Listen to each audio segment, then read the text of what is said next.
কিছুই রবে না। বাংলা চলচ্চিত্রের ইতিহাসে জনপ্রিয়তা, সাফল্য ও প্রভাব সবকিছুর মাপকাঠিতেই যার নাম সবার আগে উচ্চারিত হয় তিনি হচ্ছেন উত্তম কুমার। তার অভিনয়ের স্বাভাবিকতা, সংলাপ বলার নিজস্ব ভঙ্গি, সূক্ষ্ম অভিব্যক্তি এবং অসাধারণ ব্যক্তিত্ব তাকে অন্যদের চেয়ে সম্পূর্ণ আলাদা করে তুলেছিল। এটা কিন্তু আপনার রাগের কথা। বিশ্ববরেণ্য চলচ্চিত্রকার সত্যজিৎ রায় একবার বলেছিলেন, উত্তম কুমার একজনই, আর কখনো আসবে না। সময়ের সঙ্গে সেই উক্তির সত্যতা আরো উজ্জ্বল হয়ে উঠেছে। কিন্তু প্রশ্ন জাগে, মৃত্যুর এত বছর পরও কেন তিনি বাঙালির হৃদয়ে একচ্ছত্র মহানায়ক? আরে তোরাই তো বলিস যে আমার মতো গাইয়া নাকি বাংলাদেশে 50 বছরের মধ্যে আসেনি। স্যান্ডেলিনা সো, রূপচর্চায় আভিজাত্য। রোমান্টিক, পারিবারিক, সামাজিক, ঐতিহাসিক কিংবা চরিত্র নির্ভর যে কোনো ধরনের রূপদানেই তিনি ছিলেন অনবদ্য।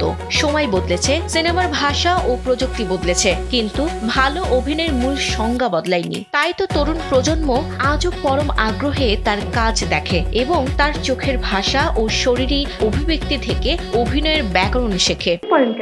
নার্ভাস, সংযত। দেশকালের সীমানা পেরিয়ে বাংলা চলচ্চিত্রে বহু নায়কের আগমন ঘটেছে, ভবিষ্যতেও ঘটবে। তবে জনপ্রিয়তা, অভিনয় গুণ, ব্যক্তিত্ব ও উত্তরাধিকারের যে উচ্চতায় উত্তম কুমার নিজেকে নিয়ে গেছেন, সেখানে পৌঁছানো খুব কম শিল্পীর পক্ষেই সম্ভব। সুচিত্রা সেনের সঙ্গে তার রূপালী পর্দার রসায়ন বাংলা সিনেমার ইতিহাসে আজও সর্বকালের সেরা জুটির মর্যাদা পেয়ে আসছে। নেই না, তবে নেওয়া উচিত, তাই বলছিলাম। সত্যজিৎ রায় পরিচালিত কালোজয়ী চলচ্চিত্র নায়কে তার অভিনয় আন্তর্জাতিক অঙ্গনেও বিপুল প্রশংসিত হয়। এটি প্রমাণ করে তিনি কেবল তারকা খ্যাতির আলোয় আলোকিত ছিলেন না, ছিলেন অভিনয় শিল্পের এক পরম কারিগর। প্রকাশিত তার আত্মজীবনী আমার আমিতে উঠে এসেছে তার ব্যক্তিজীবন, দীর্ঘ সংগ্রাম ও শিল্পী সত্তার বহু অজানা অধ্যায়, যা অনুরাগী ও গবেষকদের আজও অনুপ্রাণিত করে।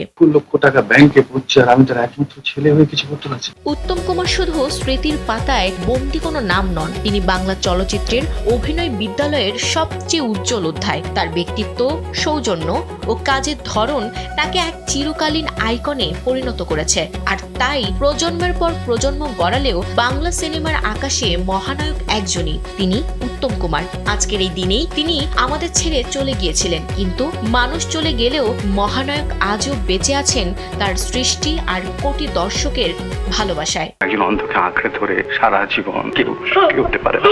সাবিকুন নাহার, সাদিয়া, কালবেলা।